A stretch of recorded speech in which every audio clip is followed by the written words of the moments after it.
Assalamu alaikum wa rahmatullahi wa barakatuh. Welcome to Be Quranic. Today is Tuesday, the 11th of Ramadan, 1446. So, as usual, on Tuesdays, we will have Tajweed Tuesday, where we will dissect the ayat of the week that we recited, usually on Sundays, but for this week it was posted yesterday. So, if you want to look at what the ayat were, it was just look at the video that was posted yesterday, the post from yesterday. We are reading Surah Rahman, ayat 37 up to 45. All right. Now, before we go on to the ayat of the week and dissecting the tajweed, let's just recap the tajweed rules that we have studied so far. We have looked at the meaning of tajweed, means to beautify our recitation of the Quran through knowing the rules of the letters and points of waqaf, where to stop, and once you stop, how to begin. But for Be Quranic Tajweed Tuesday, our priority is now looking at the rules of the letters, not so much at waqaf, because waqaf is a bit more complicated.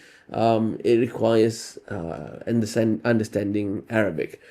We've also defined the type of errors in reciting Quran. You've got lahan jali, or major errors that would affect the meaning of our recitation. And if you do that in Fatiha, it may affect the validity of your prayers.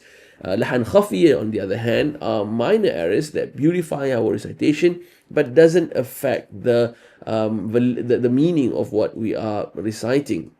It's good to slowly improve and incorporate more and more of the beautification of the tajweed rules to avoid making lahan khafi as we progress in our Quran reading. But if there is a lahan jali, that must be addressed immediately.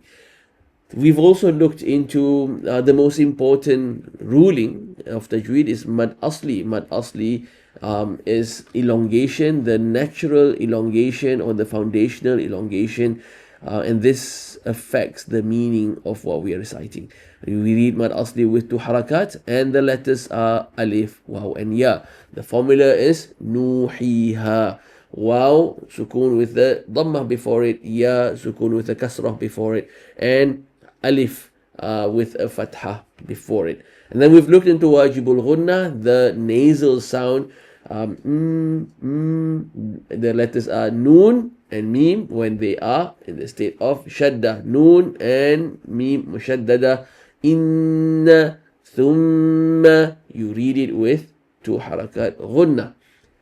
Now, what is new is nun sakin and tanween. We've looked into apparent nun sakin and tanween 2 weeks ago, where in the Madina Mus'haf you will find it written with a clear sukun sign. You see the sign sukun on top of the nun. If you are reading any other Mus'haf not following the Madina system, then perhaps the noon will not make any difference whether it is idhar or idgham. So it's important that you know the letters. So the letters of apparent noon sakin, the ruling is called idhar halqi or idhar haqiqi, is the same. The letters are letters of the throat. Hamza, ha, ain, ha, ghin, and kha. What do I mean by letters of the throat? Letters of the throat means that the sound of the letters come from the throat. Hamza and ha comes from the base of our throat. How do we test this? Give it a sukun and add a letter before it. Easy, add a fathah. For Hamza. So you feel that it stops here, it vibrates here. That's a throat letter. Hamza, ha. Now, ain and ha shares the same point of articulation. It's the middle throat. You can feel the constriction in the middle of your throat. That's why it's called the throat letters. And then finally, ghain and kha. They are top throat. These are throat letters. These 6 letters are throat letters. This is why it's called idhar halqi. Halq means the throat. When you see a nun sakin or a tanween meeting any of these throat letters, you read it clear. There's no ghunna. Man amana, not man amana.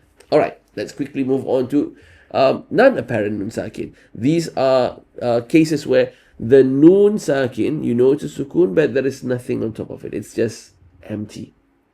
They are two rules when it comes to non-apparent nun sakin. It's either idgham or ikhfa.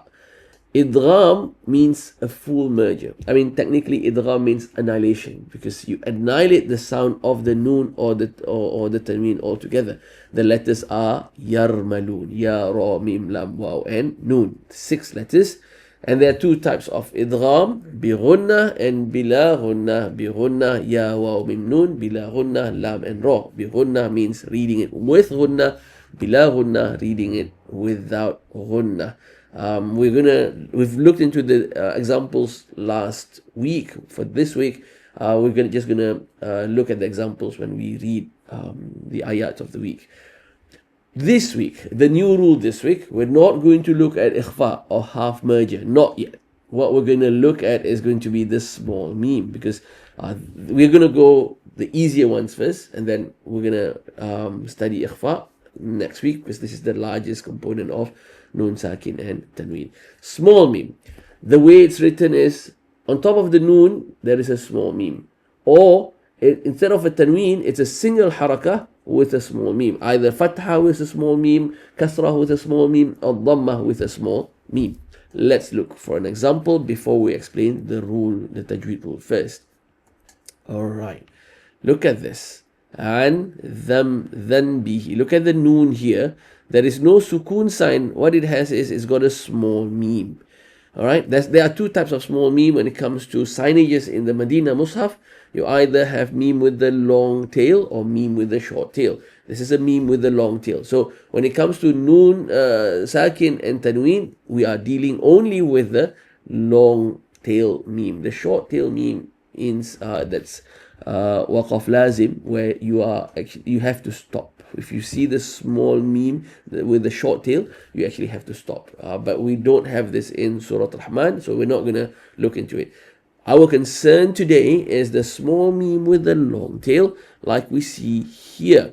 What does this mean? How do we read it? This rule, if it's a small meme, it is called Iqlab. Iqlab means to switch. So you switch the sound from the sound of a Noon Sakin to the sound of a meme. So instead of reading this, then bihi, you read it them bihi. Them bihi. Just like you read a meme. So you switch the Noon to a meme. That's why it's called Iqlab. And what are the letters of Iqlab? Iqlab only has 1 letter, and the letter is Ba. Oops. Switch it to Arabic keyboard. Letter is Ba. Now, you read Iqlab, Ba, switch it to Meme instead of Ba, and you read it with 2 harakat Ghunnah. Alright? So, back to our example here. Dhambihi. Dhambihi. Alright. So, whenever you see Noon Sakin or a Tanween, Tanween now will become a single harakat with a small meme, or a Noon with a small meme on top of it. Long tail small meme, switch it to a meme sound and read it with 2 harakat. You know now the rule, it is called Iqlab. Alright, so let's look at the ayat of the week that we have recited yesterday and dissect its Tajweed rules. أعوذ بالله من الشيطان الرجيم فإذا انشقت انشق. Look at the noon, there is no sukoon sign on top of it. That means this is a merging noon sakin. What are we merging it with? Is it yarmalun? Ya, ra, mim, lam, waw, noon? No, sheen is not part of it. That means it's not a full merger. If it's not a full merger, it's not idgham, it has to be ikhfa. So how do you read half merger? Shape your mouth as if you're going to pronounce sheen. How do you pronounce sheen? Ash. Okay, hold that. Ash. So at that position, you're going to read idhan shaqqa. Idhan shaqqa. فَإِذَا انشَقَّتِ السَّمَاءُ. Sama. This is a wavy sign that means it's 4 harakat. فكانت وردة. Look at the tanween on top of the ta. This is a not non-aligned tanween. That means it is a merging tanween, and you merge it with kaf. Kaf is not yarmalun, not ya ra mim lam waw nun. Therefore, it is a half merger. Half merger ak, ak, ak. Okay, hold that ak. Wardatan kaddihan. You can feel the tongue, the back of your tongue is elevated. Not the back, it's the middle of the tongue, elevated a little bit because you have to pronounce wardatan with two gunna. كالدهان مع عارض للسكون 4 حركات. فبأي آلاء ربكما تكذبان. We're not going to look into the tajweed for this one. We've looked at it since the second week. فيومئذ لا إذل. Look at the tanween here. It is the non-aligned tanween, the misaligned ones. That means it's a merging. What are we merging it with? We're merging it with lam. Lam is part of yarmalun. Now, if it's yarmalun, it's idgham. Is it bi gunna or bila gunna? It's lam and ra, therefore it's bila gunna. That means there is no gunna. You don't read it فَيَوْمَئِذٍ لَا. No. فَيَوْمَئِذٍ لَا. Remember, idgham technically means annihilation. The sound of the noon disappears. إِذِلَّا straight away go to lam. فَيَوْمَئِذٍ لَا. لام الأصلي. يُسْأَلُ عَنْ. There's nothing on the noon. That means this is merging. Noon, what are we merging it with? Merging it with dhal. Dhal is not yarmalun, therefore it's half merger. It is ikhfa. Ikhfa, you read it az. Hold the and then read the noon sakin. An dhanbihi. An dha. Alright? Next letter. Dhambi. Okay, we've already looked at this. This is the new rule that we're learning today. Iqlab. Dhambihi. Look at this small ya here, and then there's a wavy sign on top of it. That means it is mad, and you read it with 4 harakat. Dhambihi. Look at the noon sakin. There is no sign on top of it. Therefore, it is a merging noon sakin. What are we merging it with? Sin. Sin is not yarmalun. Therefore, it is ikhfa, half merger. Half merger means as. Hold that position, as, and read the nun sakin. Ins. See? Insu. Alright, now this is a 99 tanween, 99 dhammatain. Dhammatain can be 69 or 99. If it's 99, it's merging with the next letter. Next letter is waw. Waw is yarmalun, therefore it is idgham. Is it idgham bi ghunna or idgham bila ghunna? You guessed it right. Ya waw mim nun bi ghunna. That means you read it with ghunna. Insu wala la mad asli. Now jan. Now this, you look at this wavy sign and you've got a shadda. Wavy sign followed by a shadda. This is the longest mad. You read it with 6 harakat. And because it is a noon at the end and a noon shadda, you have to read the gunna. So it's not jan. No, it's jan. 2 harakat at the end. فَبِأَيِّ آلَاءِ رَبِّكُمَا تُكَذِّبَانِ. يُعْرَفُ الْمُجْرِمُونَ مُو من أصلي BC من أصلي ما هم ما من أصلي يعرف المجرمون بسيماهم فيؤخذ نون with a شدة واجب الغنة نواصي ومن أصلي صي من أصلي والأقدام من عارض للسكون 4 حركات. فبأي آلاء ربكما تكذبان. هذه, the small alif after ha, man asli. Dhihi, you see the small ya here, 2 harakat. Jahannam, this is wajibul ghunna. جهنم التي من أصلي التي يكذب بها المجرمون قلقلة. So قف طا با جيم دال. 5 letters. You bounce the letters. not مجرمون. مجرمون. Moon is منع للسكون. So reading this ayah again.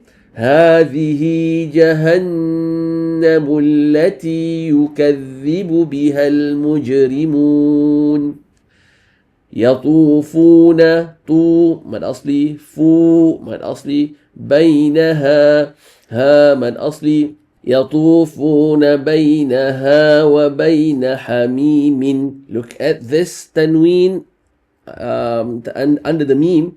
Look at how beautifully aligned the tanween signs are. So this is a clear tanween. That means there's no ghunna. Hamimin. What's the letter after it? It's Hamza. Remember, we spoke about letters of the throat.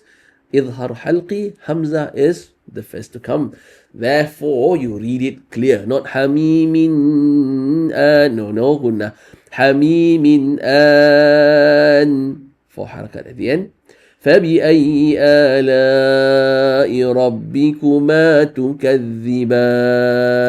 Alright, so those are our ayat of the week that we have dissected. It's Tajweed rules on Tajweed Tuesday. What have you learned today? We've actually learned Iqlab, and indirectly, because we've covered Idhar, Idgham, Iqlab. If it's not Idhar, it's not Idgham, it's not Iqlab, it is going to be Ikhfa. So we've also covered Ikhfa, but we're going to look into Ikhfa in detail next week, inshallah. Alright? Keep on practicing. It's the blessed month of Ramadan, the best time for us to read more Quran. See you on Thursday with Tajweed Thursday. Assalamu alaikum wa rahmatullah.